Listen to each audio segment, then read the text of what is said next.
Dhurandhar the revenge, मैं उसका review करना चाह रहा था। एक प्रोपेगेंडा बेस्ड मूवी है, लेकिन सवाल है कि क्या आसिम मुनीर इजरायली एजेंट है? ये इल्जाम तो लगाया गया धुरंधर मूवी में कल रात के इजरायलियों को पाकिस्तान के न्यूक्लियर असासे बेच के उसने पैसे लिए, उन्होंने वीडियो बना ली, उसको इंडियंस को भी उन्होंने शेयर की, वो ब्लैकमेल करें।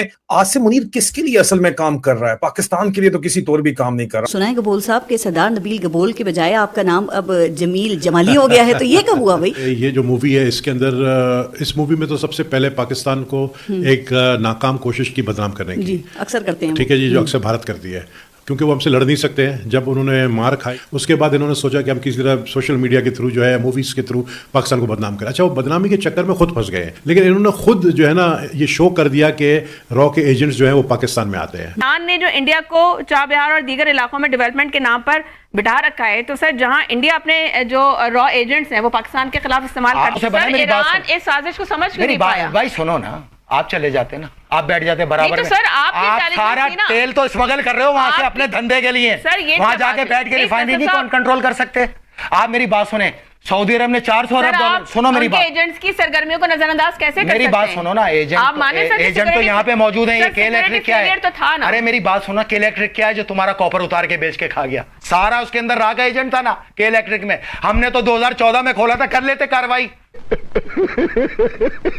इतने एजेंटी का शौक है तो करके दिखाओ ना कार्रवाई। और सुनो मेरी बात, चाबहार का तो बड़ा शौक है, जरा अपनी औकात अरबियों की नजर में झांक के देखो। 400 अरब डॉलर का पूरा सरमाया फराम किया इंडिया को और तुम्हें दिए 4 अरब डॉलर, कहा कि इस्तेमाल ना करना, सूद भी दो। ये औकात है हमारी।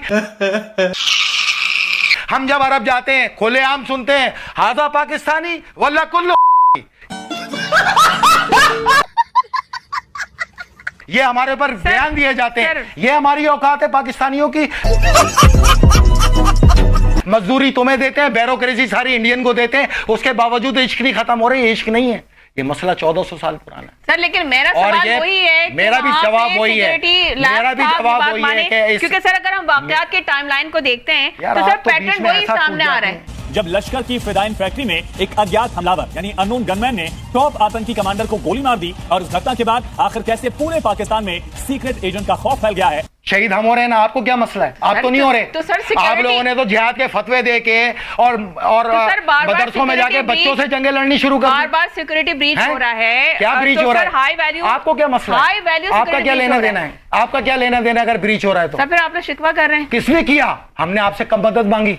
किससे हमने कहा कि हमें सपोर्ट करो? ये तो इंसानियत सपोर्ट कर रही है आवाज की सूरत में। DGISI इजरायलियों को बहुत हैवी अमाउंट इल्जाम लगाया गया कि पैसे देके पाकिस्तान के न्यूक्लियर राज उन्होंने बेचे हैं। ये धुरंधर के अंदर इल्जाम लगाया जाता है, और उसका आखिरी मिनटों में क्रेडिट चलने के बाद ये चीज मजीद खुल के सामने आती है, रेवलेशन होती है।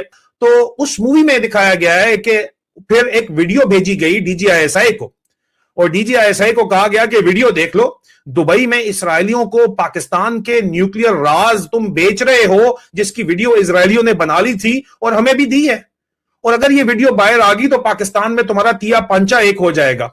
अब अगर ये हकीकत है और प्रोपेगेंडा नहीं है, तो तब ये समझ आती है कि इंडियन डिप्लोमेटिक कम्युनिटी क्यों आसिम मुनीर की मोहब्बत में इतनी गुम है और चाहती है स्ट्रेटेजिक कम्युनिटी सो कॉल्ड के ये यहीं पे रहे। लेकिन इस खास मौके के ऊपर आखिर में आकर उन्होंने बताया कि जो दौर था उसमें DGISI, वो जनरल हसन कहते हैं, लेकिन वो दौर वही था जब जनरल आसिम मुनीर उस वक्त DGISI था, क्योंकि उसी वक्त जो है वो उससे पहले पाकिस्तान के अंदर मुजाहिदीन लीडरशिप की जो है और खालिस्तानी लीडरशिप का कत्लेआम किया गया बेतहाशा। 16-17 जो है वो असैसिनेशन हुई थी पाकिस्तान के अंदर, और DGISI साहब ये यहाँ पे बैठे हुए हैं, ये थे, और वो कहते हैं कि हमारा एजेंट जो दरमियान में सब कुछ कह रहा था, जो एक सिख इन्फिल्ट्रेटर था, हमजा अली मजारी उन्होंने नाम रखा हुआ है, कराची की गैंग वॉरफेयर में उसने रिमांड डकैत को मारने में चौधरी असलम के साथ कलीदी किरदार अदा किया। नमस्कार दोस्तों, धुरंधर 2 को रिलीज हुए कई दिन हो चुके हैं। धुरंधर 2 पाकिस्तान में बवाल काट रही है। भारत में बैठे कई पाकिस्तानी प्रोपेगेंडा बता रहे हैं, लेकिन पाकिस्तानी आवाम इसे बड़े मजे से देख रही है। पाकिस्तान की सरकार और पाकिस्तानी फौज ने भारत की इन फिल्मों पर बैन लगाया है, लेकिन धुरंधर 2 पाकिस्तानियों को बहुत ज़्यादा पसंद आ रही है। पाक मीडिया कह रही है कि भारत अफगानिस्तानियों को 20 सालों से डीमोनेटाइज कर रहा है। अफगानिस्तान से TTP के हमले भारत करवा रहा है। दोस्तों, ये भिखारी कंगले तो पहले से ही हैं, अब ज़हरी तौर पर भी दिवालिया हो चुके हैं। ये बलूचिस्तान पर जुल्म ढा रहे हैं। जब से मुनीर ने अफगानिस्तान हॉस्पिटल पर बम मारा है और 400 बेगुनाह अफगानिस्तानियों को मारा है, तब से पाकिस्तान में खौफ है कि अफगानिस्तान पलटवार करेगा। तो आइए देखते हैं दोस्तों आगे का वीडियो। नवंबर 2026 को $0 अभी बता रहा हूं, जिसके पास डॉलर है निकाल दो, सोना और चांदी खरीद लो। अगर करेंसी में खरीदना है तो युआन में जाओ, इराकी दिनार में जाओ, सारी जिंदगी मुझे दुआ दो। 26 नवंबर 2026 को ना डॉलर है ना पाकिस्तान पे कर्जा है। अल्लाह का शुक्र अदा करो, पाकिस्तान से बेफिक्र रहो आप। ये पाकिस्तान कर्जों में नहीं होगा। 26 नवंबर के बाद डॉलर खत्म हो चुका होगा, पाकिस्तान सबसे अमीर मुल्क होगा, पाकिस्तान से ज्यादा तरक्की याफ्ता मुल्क नहीं होगा। मैं ये समझता हूँ इस वक्त मौजूदा जो फील्ड मार्शल है उनको ये फैसला लेना चाहिए, और इसमें हम तमाम पाकिस्तानी उनको सपोर्ट करते हैं, गल्फ संभालें, फौरी तौर पर गल्फ संभालें, क्योंकि इनके खजाने इतने बड़े हैं कि आपस में लड़ पड़ेंगे। ये इनका मैकेनिज्म टूट जाएगा अमेरिका के जाने से। इस मैकेनिज्म को सिर्फ पाकिस्तान कायम कर सकता है, और पाकिस्तान के ऊपर ईरान समेत, मुझ समेत हर मोमिन का ये ईमान है, ये कभी भी इस्लाम के खिलाफ नहीं जाएगा। अच्छा, कभी नहीं जाएगा। ईरान के खिलाफ तो छोड़ो, मुझे एक चीज बता किसी इस्लामी मुल्क के खिलाफ नहीं जाएगा। शिया सुन्नी फसाद जो है वो आखिरी उम्मीद है इजराइल की। अगर आपने पैसा पकड़ लिया है किसी से, आपकी वीडियो बन गई है, तो आप कॉम्प्रोमाइज हैं। अगर आपका पर्सनालिटी प्रोफाइल ऐसा है कि आप अपने ईमान का सौदा पैसे की खातिर कर सकते हैं, तो आप कॉम्प्रोमाइज हैं। सवाल यह है कि क्या पाकिस्तान के जर्नैल कॉम्प्रोमाइज हैं? क्या पाकिस्तान के जर्नैल करप्शन करते हैं? क्या पाकिस्तान के जर्नैल बैरून मुल्क ममालिक से उनके एजेंडों के ऊपर पैसे पकड़ के अपनी आवाम को, अपने ही फौजियों को मरवाते हैं? सवाल यह है, जवाब हर सवाल का है हां, हां और हां।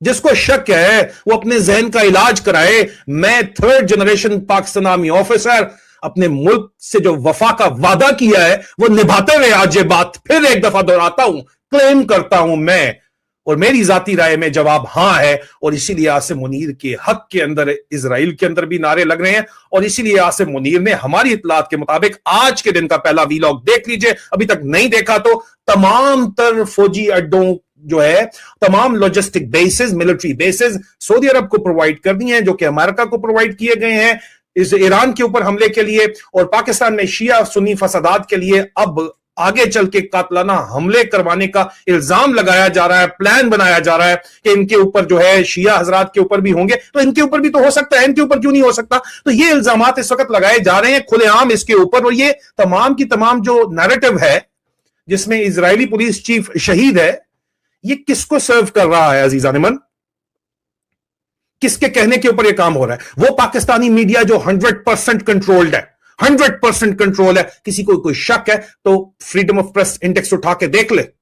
वो पाकिस्तानी मीडिया जो 100% कंट्रोल है, और वो पाकिस्तानी जर्नैल जो जाहिर बात है वाशिंगटन डीसी के आगे सिजदरेज हैं, वहां पे ये क्लियर कट सुन्नी शिया डिवाइड को क्रिएट करने के लिए बात की जाती है। और वो पाकिस्तानी इंटेलिजेंस कम्युनिटी जो इस बात के ऊपर 100% मुत्तफिक है कि शिया सुन्नी डिवाइड ही एक सेविंग ग्रेस बची है इस वक्त पूरी दुनिया को तबाही के अंदर झोंकने के बाद, इजराइल और अमेरिका के पास, और आगे चल के इसी चीज के ऊपर वो खेलना चाहते हैं। तो उसको कौन हवा दे रहा है? आसिम मुनीर किसके लिए हवा दे रहा है?